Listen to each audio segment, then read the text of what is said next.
Before I move on to this one, I'm just going to check out a couple things.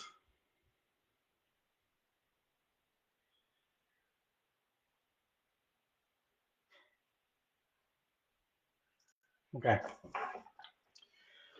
Now, this is a case that everybody's familiar with, I'm sure. Jack and Lily Sullivan. We chose to share what the RCMP has shared on this case because the truth is we got to normalize the I don't know again, especially with this case. I don't know. And I'm okay to say I don't know. I don't know I don't know what happened. We are operating under the pretense of wandering. Um, until something comes up otherwise, and I know everyone may say so much has come up otherwise, we are staying committed to continuing to clear areas based on misadventure. And it's just because it's largely unheard of that two children go missing. Doesn't mean it's impossible. And I think we just have to remain open to that. I'm not here to change your mind. It's okay to have an open mind and accept other possibilities. But right now, Please Bring Me Home is looking at wandering and misadventure. You can't really have it both ways in the sense of RCMP have stated clearly that this is not criminal in nature. And what that simply means is that the kids wandered away and there's not foul play believed at this point. But on the opposite side, searching has happened extensively through there and they haven't been found. So I think the space that people get to is, well, then if they haven't been found, then they mustn't be there. But then it moves to both of the things. It makes it hard for both of the things to be true, right? How can it not be foul play, but they're not where it was searched? So it's hard to wrap your head around that. I get it. It's hard to process that. But again, just remain open. And if you know anything about or have heard anything, contact RCMP. So May 2nd is the day in question here. Both the children had gone missing from the home. And whether you believe it was, 2 hours had passed or 30 minutes had passed, that's not for me to say. I don't know. I truly don't know. But these items on here are items that we'd be looking for when we're on the search. Really, any children's clothing, any child's anything, toy or clothing, which is we don't like to just lock it into. Oh, you know what? This is a kid's shirt, but it's not the shirt that was released that they were wearing. Therefore, we don't care about it. No, you gotta anything that a child would believe to have access to and have with them. You gotta just everything is evidence until it's not.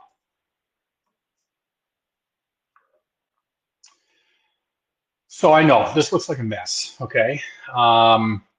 This is the master search plan from Please Bring Me Home. It looks wild, but what it essentially shows is just the extent of the proposed search plan.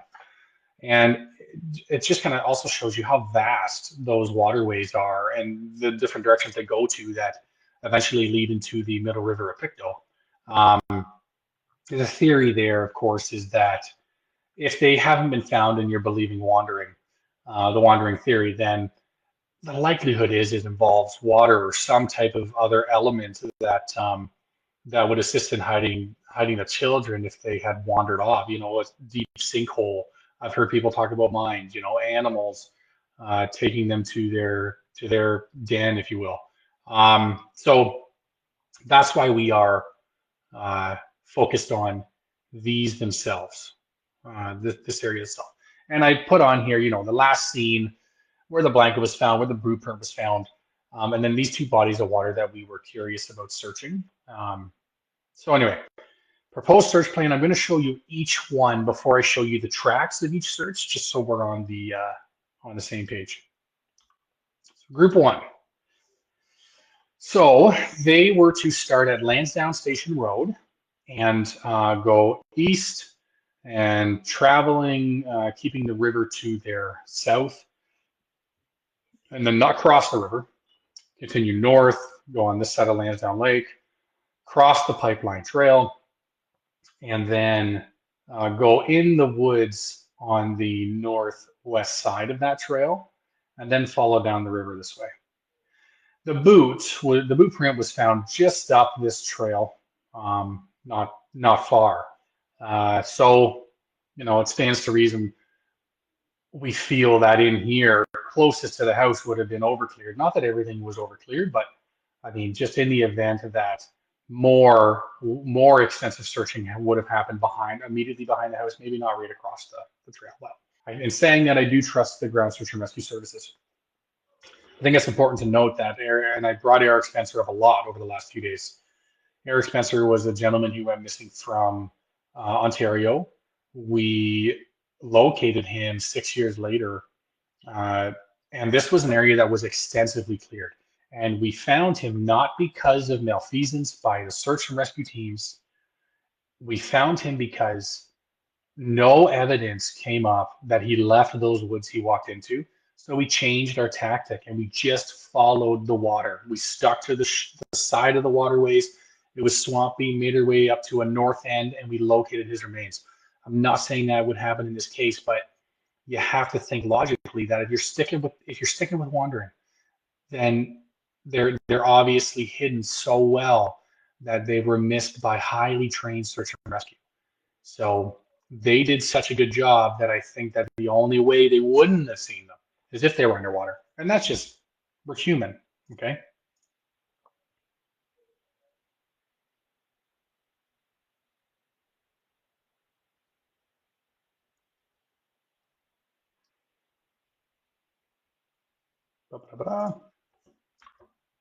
This was taken 3 days prior to the search by Damien, one of our search leaders. And this is Lansdowne. This is the middle river of Pictou from the Lansdowne Ridge 3 days prior. Pictures don't do it justice. You can see right to the bottom of that river. And so that's one direction. And then this next picture is the other direction at the Lansdowne Station Bridge. These are the track lines. I could put the comparison side by side, but this is pretty well bang on. They had followed the water and gone up and gone around Lansdowne Lake. They hugged it as close as possible, and then right when they hit here, this was all flooded. So they had to come up to the road. They still were looking on the side of the water. You can't depend on that the CalTopo blue line marking the river and waterways is correct. I'll show when we get to group 4, I'll show you what I mean by that in response to these two lakes here. And yeah, then they went on the other side of the pipeline trail and then stayed on the side of the river. And this is just one of the funny things that CalTopo does, especially in Lansdowne Station. When you guys said very little signal, you were not kidding. You can't make a phone call. Like even radio contact is difficult. So my role throughout the day was every 30 to 40 minutes, I'm connecting with each team, and I would have to kind of guess roughly where they would be based on time. So, if I figured James was over here, then I'm have the walkie-talkie on and I'm saying Nick to James until he hits back. Same thing here. I'm driving down this way. When you get to here, I may or may not have tried to go down here, but you kind of lose radio contact, which is why you may see on the CBC video where I'm saying, this is where I meet James and say, okay, we'll see what time you're at when you get to the water. But if you get to that water, you got to decide there, do I have enough time to go down here or do I have to go back? And that's just a decision that he would have to make. So anyway, they completed it. We had the Rogers eSIM satellite coverage stuff. It worked somewhat, not fantastic, but we were pretty dependent on the radios.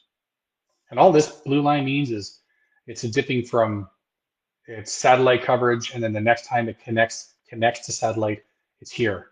So that's why it just draws the straight line. Some people's phones do that. You're going to see that a few times throughout this. Go back.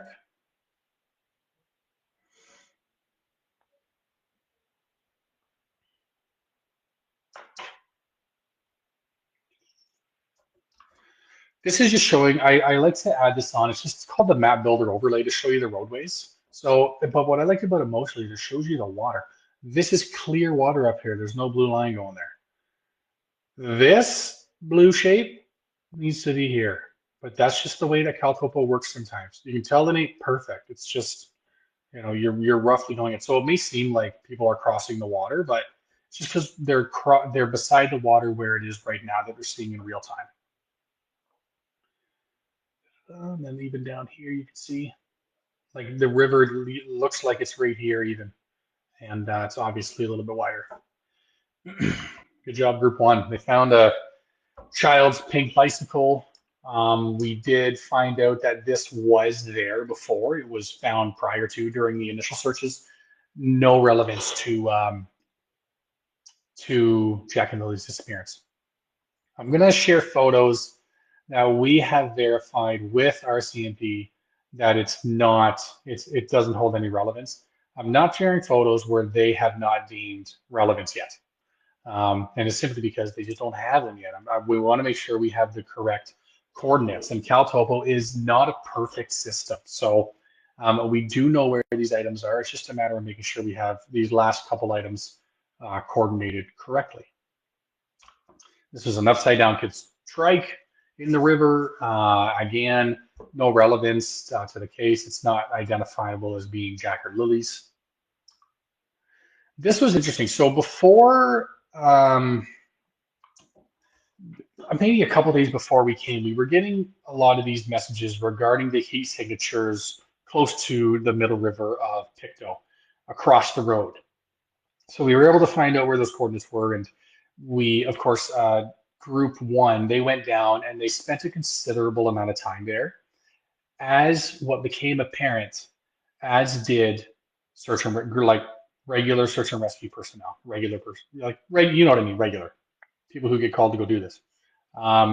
There were these flagging tape markers all over the place, and it was really around where these heat signatures were. So yes, it obviously was important to them as well. All right, so I'm confident that after our view there and then seeing what they obviously did, those heat signatures can be put to rest, that there's nothing there now. What were they? Well, we may never know, but the belief is that it had to do with a bear in the area.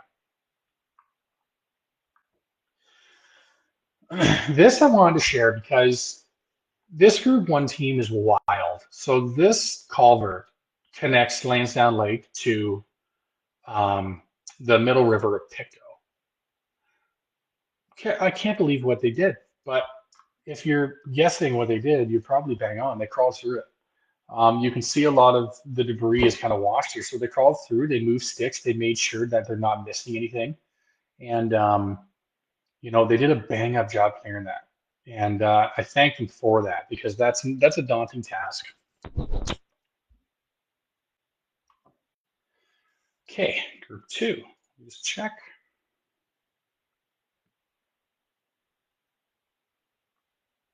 I'll go through the comments after, guys, and I will. I'll comment back to what I can. All right, so just bear with me. I'm not gonna forget you. I'm gonna come back and go through them. Okay, so this is Group 2. Group 2 started again Lansdowne Station Road, and they were to stay on this side of this first river, and then when it connects, turn back, cross at Lansdowne Station, follow this river, keeping it on to the north, get up on McLeod Road, go around, and then out past Lansdowne Lake. I should mention that each team was responsible for approximately 5 kilometers of searching, is what we mapped it out to be. Sometimes it didn't. Sometimes it doubled. You know, one of the search groups doubled, and we'll talk about that at the very end. But this search group, they were to clear this area of the waterways, looking for any debris of any sort. And this is their line. So if I go back just briefly here, and I just kind of want to zoom in and show you. It's not going to let me zoom in and go to the next picture. It's fine. Facebook Live is not my friend. Okay, so you can see they started here, and if you remember from the picture earlier, it showed like the river actually going here and then coming back, but it was just flooded. We all got so much rain over the last few weeks. We sure know how to time these searches sometimes, but that's as far as they could get in. Then they had to come back, and then now they're on that south side of the river. An event took place here, and Well, I'm going to talk about that more on the for the group three, all right? But after this event took place, we had asked groups two and three to come out. Sorry, they came out here, went up to Lorda Park and came out, and we drove them back to the Union Center for a break and a debrief, and then we sent them back out. I wanted to thank the people at Lorda. You know, we did not want to just wander on the property. They did try and stay as best they could away from it, and just to get up to the path to leave. But the person that was there was gracious enough to even drive our volunteers up because they were exhausted. So I wanted to thank them for that. You know, there are some people that went above and beyond to help us while we were there, and we appreciate it. So they left.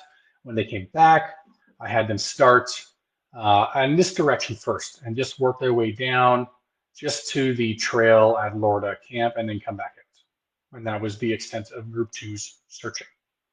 Well, there were a few items of interest found on this one. This is just showing the map builder overlay. Um, I'm not going to show, well, I'll go through this one first. This was a boy's t-shirt. Well, it could be a girl's t-shirt. It's a t-shirt. And it was a size 6. We took a picture of it, a better picture than this, and then we sent it to the investigator, and they communicated with family within, an hour, and determined that it's not a familiar shirt to Jack and Lily. Um, I did since reach back out and ask if RCMP would go pick it up because this piece of fabric was just nagging at me about possibly being a pull-up. So they did go and retrieve that item. So I thank them for that. I'm not going to share the photo of the bones that we found in the towel. They were animal bones. Um, I just don't, I guess my worry is AI just taking that photo and running with it. So um, anyway, we saw the bones, the group two did. I went and they had called me there. I took pictures of them and sent them to our forensic anthropologist. I had to get up to the top of a hill to send the picture. But she got back within minutes saying they were non-human bones. We still sent the same thing to the RCMP in the event that they disagree or if they want to have their people look at it. We always we overcheck. We never just take things as they are most times. Group three. Now, this is going to be the best, showing this map is going to be the best time to talk about this because group three, they were to, in my words, okay, we were coming from this direction. Union Hall is north on Gerlach Road, okay? And I was dispatching 4 groups from Lansdowne Station Road here. So naturally, I just told them to come down Lansdowne Station Road and meet me there. And then I dispatched, group 6 this way, uh, group 1 that way, group 2 this way, and then group 4 this way. So group 3 was here, and then group 4 was elsewhere. But my wording to them was cross the bridge. You cross the bridge on that McLeod Road, and you go to the right. I anticipated and assumed that they were going to be coming down Lansdowne Station Road, but it made much more sense to them to go down McLeod Road. Why wouldn't they? They crossed the bridge and they went right. It was an oversight on my part. It was not an issue on their end, and all it really did, I mean, we'll talk about the confrontation in a moment, but all it did was shorten up the search area for search group 2, and then search group 2 was able to complete this full area in the afternoon. So I mean, it still worked out. It was okay, but anyhow. So this is the McLeod Road river looking one way, and McLeod Road river looking the other way. Group 3.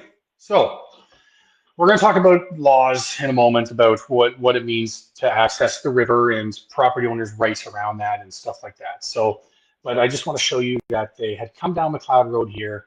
They had crossed the bridge and turned right. They did what I told them to do. And somewhere around here, the altercation started with, I believe his name was Wayne. So the law. All right, let me just check the stuff first.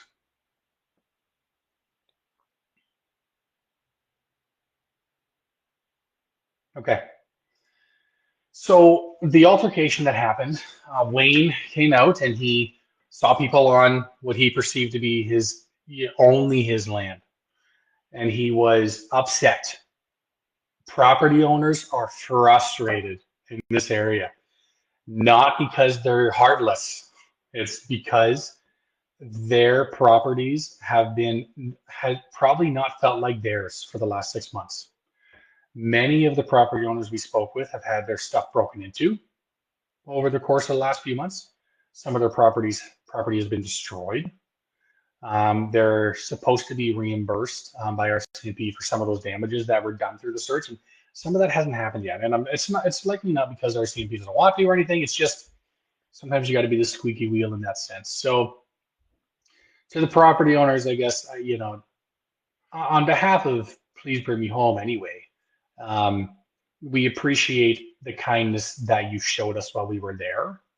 And even if you didn't want us to search your properties, like there were a few we showed up at and they just like they still showed us the property, but like, yeah, I don't really want you doing anything. And I'll explain more of that. They were nice. In this instance, this gentleman did not come across nice. The response that he got back, albeit it was a lot, and the search, some of the search members in group 3 were quite upset back at the thought of why, trying to reconcile with why is this person so upset. I'm here to tell you now, it's just, I really think property owners are frustrated. All right. And as is Jack and Lily's family and friends, some of which were in group 3. So you have the perfect storm of events happening here. Okay. You have family and friends of Jack and Lily on one side on group 3. They're in other groups as well, but group 3 here. And then you have another side of Jack and Lily's family who owns property here. This group 3 shouldn't have even been there anyway, but they were, and that's what I mean by perfect storm of events. Altercation happened. I got called about it. I got notified about it, and I had asked them and group 2 who had met there at the same time to leave and go to Union Hall and debrief. The laws around the river. So I'm going to compare to Alberta. Alberta has a law on their rivers where it's a 6-meter easement on both sides. So what that means is you can walk on the banks of the river up to 6 meters, but you can't really access the river through people's property. You got to access it from the roads. You'll see a trend with our searches. We're accessing the rivers by roadways to prevent us going through people's property as best as we can. Nova Scotia's law is different and it's kind of confusing. Nova Scotia does not have an easement law. You can walk in that river, no problem in the river. It's no one's property. No one owns it. It's public access. Where it gets tricky is anywhere where that river has put that land underwater, you can walk. So a line where you can tell that water was on there at one point in time, and I'm sure a lot of people in Lansdowne Station can agree that water levels are quite low. They certainly were over the summer, and they still are. So this group was following the law. This group was following the river, walking on an area that would have been underwater at a point in time. Do I expect Wayne to know that? I don't. Do I expect everyone to know that? I don't. I didn't know that. So it's Wayne's property, but it's also public access property from the roadway. So that's what we have to understand here. There was no intent, I think, on either side. I think it's just high emotions,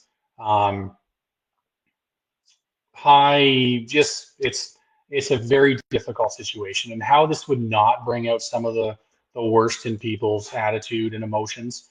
I mean, what would we expect? Okay, so and I leave it. Wayne, if you do want to call and have a chat with me about it, I'm certainly more than willing to have that conversation with you. Brings me to the next thing, though. As the group was leaving to come back to the Union Hall, and there was a picture circulating that said these trucks were blocking access. Okay, um, it's hard to know. It's hard to know what. Um, it's hard to know what's going through people's minds. Okay, so, and it's hard to know if they're really blocking the road with intent. Okay, so it's a back road. People do stop and talk to each other on the road. I mean, I grew up on a back road. I get it. But typically, if you see cars behind you, you just get out of the way. I would imagine Wayne was still upset, as our group was. So the group may have thought they're doing this on purpose. Wayne may have still been upset and didn't feel like moving. Uh, and I'm talking to both sides when I'm out there because I can see both sides being frustrated and flustered. I did see a comment that the person that Wayne was speaking with in the truck was an undercover cop.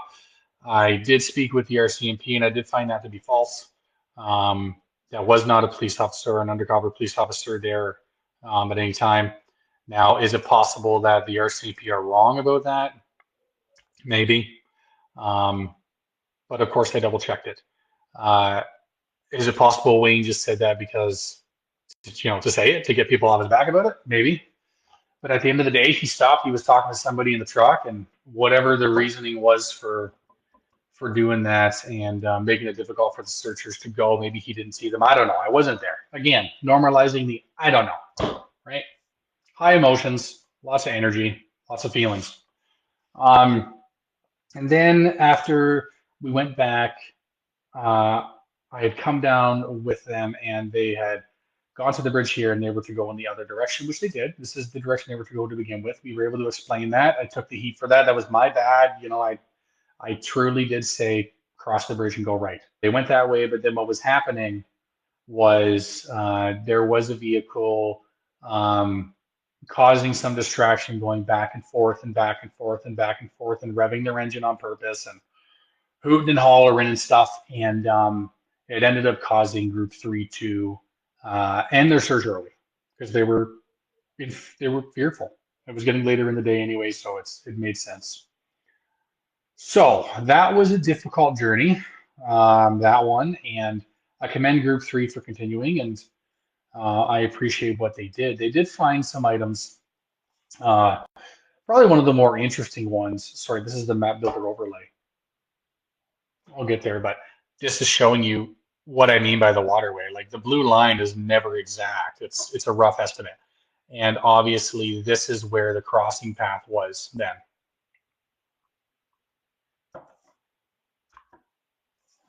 The mysterious green box. Okay, this one is so interesting to me. Um, when I got this call in, I had called the RCMP because, of course, around the same time that this was found, the bones in the towel were found, the child's T-shirt was found, and this was found. I said in the beginning, stuff's going to be found very quickly if there is something, and it may mean nothing. But when they had shared this with me, I honestly had a picture in my head as a briefcase with Daniel's name on it. That's obviously not what this is. Once I saw it and opened it, and I think it was Jessica who was on the search, um, who had said that's a geocache, and it is a geocache. If you don't know what a geocache is, it's like a little, I guess, scavenger hunts. Even if you're not really looking for it, you come across them. It's just to open it, leave something, and write your name and date. So we see the book. It was in a Ziploc bag. And then, of course, this was the thing. It says Daniel Martel, May 3rd, 2014, left the 2012 quarter. So just adding to the stuff. And I wanted to get on here and talk about this because people are going to run with this. Okay. I'm here to tell you, I'm working on going through the actual geocache site that shows you where stuff has been. It shows you all of where the geocaches have been. Somebody taught me this yesterday. This has been there for a long time. So to think that it was, you know, dumped there, planted there purposely or something is wild. It is wild that his stepfather's name on it. It's May 3rd, 2014, almost to the day, 11 years. So, Daniel grew up there. It's all this is telling us is that Daniel took part in a geocaching. There's nothing here, guys. It's just a thing. It's just a thing. Nothing there to unpack. Okay, group Group 4. They were to travel down, starting at Lansdowne Station. And this again, I was to meet all the people at Lansdowne Station Road and dispatch those groups from there. And the other two were supposed to go off on their own. So this just kind of shows you where, the reason that these guys did go the proper way is because I dispatched them from here. Had I been there at Group 3, I could have had them going the correct way. So East Matheson Road, traveling down the waterway here, and they were to go again and cross that pipeline trail because it was right around up here where that boot print was found. So we're sticking on the, that trend of northwest side of the trail where it may not have been searched the most. It's kind of like if you go into the hospital with a, I don't know, I'm trying to think of like a brain injury and a broken pinky. They're going to look at the brain injury first. They're not going to look at the broken pinky. So it stands to reason that you're looking more so down this way from the children's house and maybe lessening the search criteria out this way. Shows you what they were able to get done. Some of these areas are too thick. Okay, so this is just showing you the difficulty they had getting through this area. That's all that shows. This group went all day, as did Group 1, as did Group 6.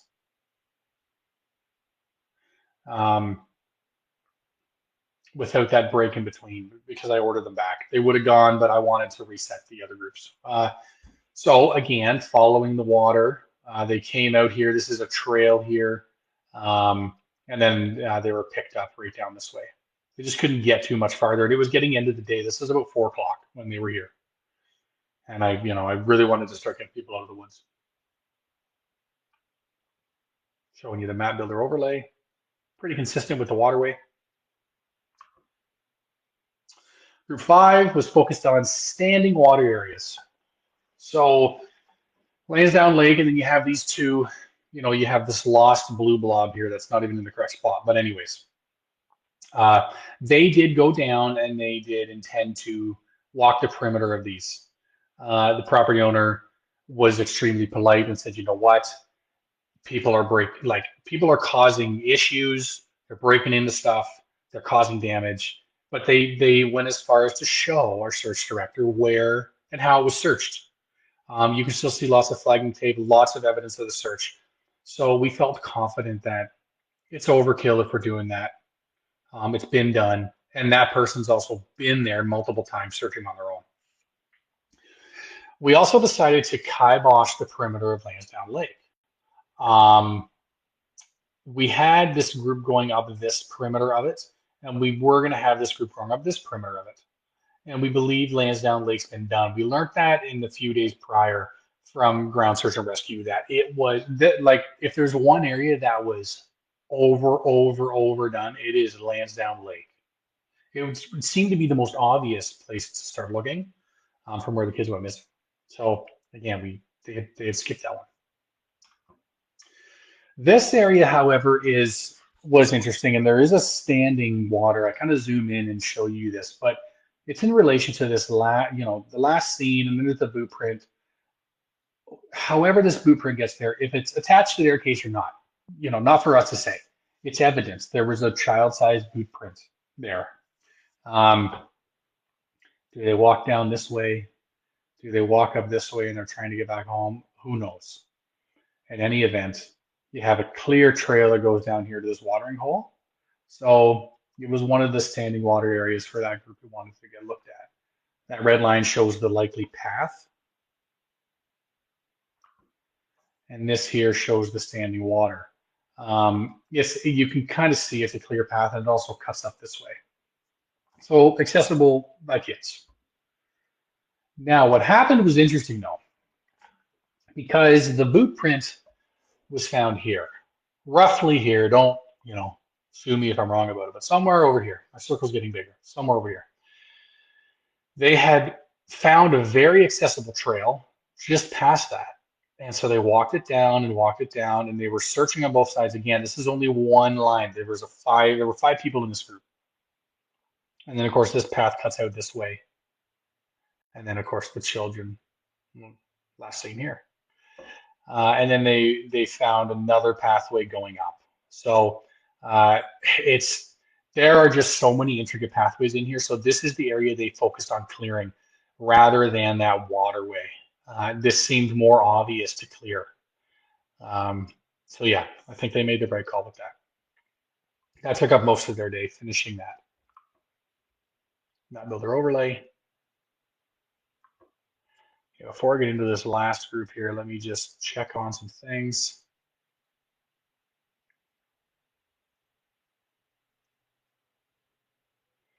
Okay. Group 6. This one was honestly it took years off my life, I think, on this one because never lost anyone on a search before. Still haven't. Came close. This group dispatched from Lansdowne Station Road. They were to follow the river up, and when they got near the top, they were just supposed to go due east and find the trail and come out. What did happen? Now, this is their track line. I mean, if I go back and forth, guys, I mean, that is almost, it's a beautiful thing because it's almost bang on. Right around here, though, is where stuff started to go wrong for this group.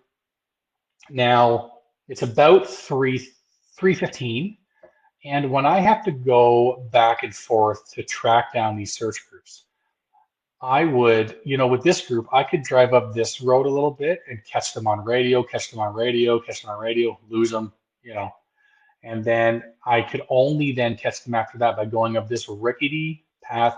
Thank God I did not rent a vehicle and I have my own because I don't think I would have been able to take the rented vehicle on here, or at least I'd be owing them a lot of money. So I'd catch them with radio contact, radio contact, radio contact, and right around, I guess here, somewhere up in here, is when they told me that they cannot find the trail and they're turned around. So luckily, one of the members was able to, although they couldn't see any identifiers on the map, they could see that they were going east. So they still had good amount of battery and they were good. And so I just kept telling them to head east. I honked my horn out here for a bit. They said they could hear it. And then I went in the woods about 50 feet. And then they sounded like they were getting farther away. So that's what led me to believe, like I'm roughly here, that they started going up this way. And that's why they sounded like they were getting farther away. So I said, okay, it's about 3:45. I have two groups to get out of the woods. I'm going to come back.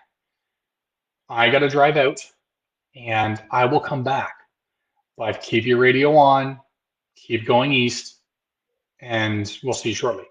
So my plan was to go get the groups out and get Damien to pick up his drone and hustle back up there as soon as the other two groups were out. At this time, there were already three groups out. We had two more to get out, and then these were the last ones. Sun's going down at 4:30, guys. So it was nerve-wracking. Got that done. It's maybe 4:05, and we're heading up this way. And happy as can be when I start seeing reflective vests. So we picked them up, we got them out, and then we find out that the lead for that crew fell, and it wasn't until later that they realized they had lost the walkie then too. So our only method of communication was, they had lost it. So we were very fortunate. We did have the drone on standby. Like we just in case an event happened, and it was exactly just in case it did, we would have had time to locate them, and I'm grateful for them. This, by the way, group 9.8 kilometers. Crazy. If we were to add up everyone's individual lines, it's over 100 kilometers easy. For to do each group, we're looking at more like 40 kilometers that each group would have did together. It's not square kilometers, but you're walking that line, making sure that it's done. And then there's the map builder overlay showing you the water.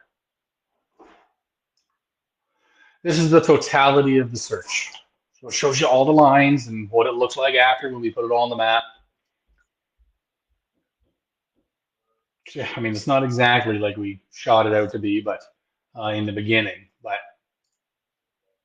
it is. Okay, here we go again, guys. Good thing I was done the presentation this time. I'm gonna get the questions up from what y'all were asking before. Okay, yeah, I did end the video by accident. Okay, let's see here. Get back to. I'll pull up the questions that I can see here. Okay. So we're not the ones that show the parents the clothing. RCMP does that. We trust their judgment.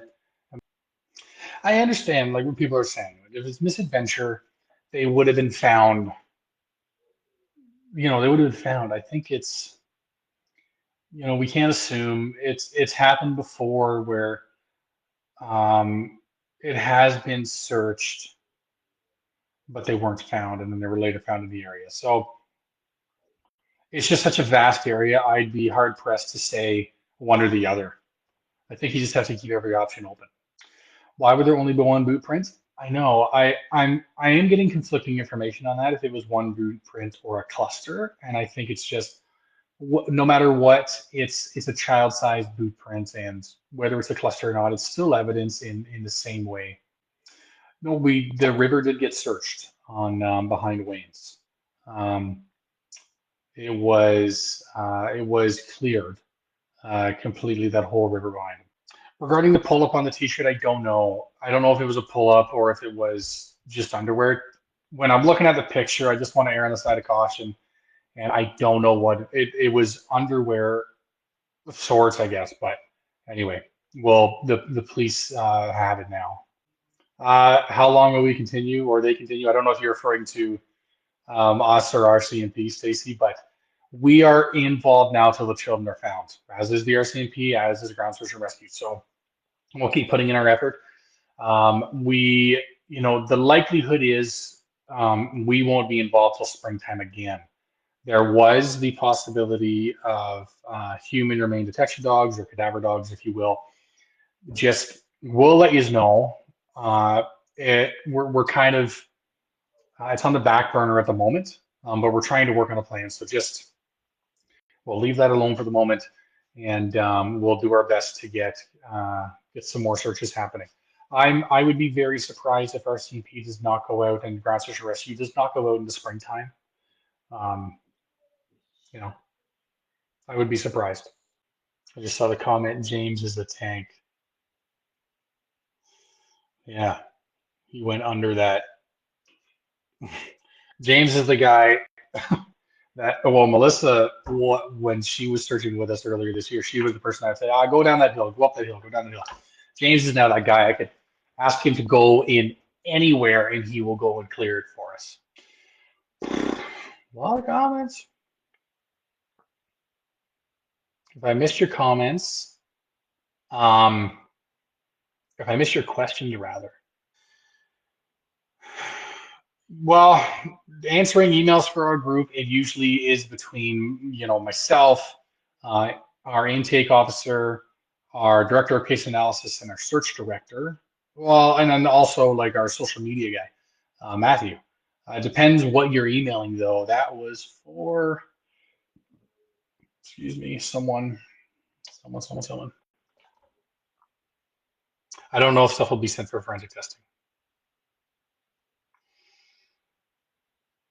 The dogs, I can't really speak to that right now. I can tell you that right now it's on the back burner for the moment. But we're doing everything we can. Just we're going to do the best we can to continue to put plans together to find these kids. It looks like I'm caught up. I may stand for a couple more minutes. There was this. I did, people say stuff, okay? And I got a call from the RCMP today because they saw an article somewhere that said that they did not approve of the search, and he knew this live was happening tonight, and he wanted me to address that. They approved of it. You heard it here first. we had extensive conversations leading up to the actual search day. And it's a unique relationship we have with law enforcement because we don't we don't ask for permission to go search. Family asks for help and we go search on their behalf. But we don't get off on the wrong foot. We're going into their case that they've been working, and we want to extend something to them, like, and at least get on the same page for communication style. Sometimes if we find something, uh, they prefer we just call 911. Sometimes they prefer we call their cell phone. Sometimes they prefer we just send a picture to an email and log where it is. In this case, it was call the cell phone. So I was able to do that throughout the day, and I mean, they thanked us for what they're. We don't need it, but they thanked us for going there, and they surely, although they can't say yay or nay to it, they certainly didn't put up any walls for us to prevent us from going. All right, so I wanted to say that they've been fantastic to communicate with, and it's a one-way flow of information. They're not sharing information with us that would mess up the investigation. The only information we got was from the search crew that was with permission from the RCMP, the coordinates of the boot print and where the blanket was found. Just helps us organize the search. Okay, any other questions? Don't hesitate to just comment on this and I'll comment back. You can always email us and we will continue to do the best we can to locate Jack and Lily and Jesse Morrissey and all the cases that we're assisting with. Okay. Um, thank you, Belinda, for reaching out to us to get the intake started. Thank you to Cheryl and Haley for also reaching out to ask for our assistance on the case for Jack and Lily. All the best to everybody all around, family and friends. We'll continue to do what we do and continue to search for the missing people. Okay. Thank you very much for tuning in. I'm going to end this. It would be crazy if I didn't know how to end it now because I've ended it 4 times already mistakenly. So have a good night, everybody. Thanks again.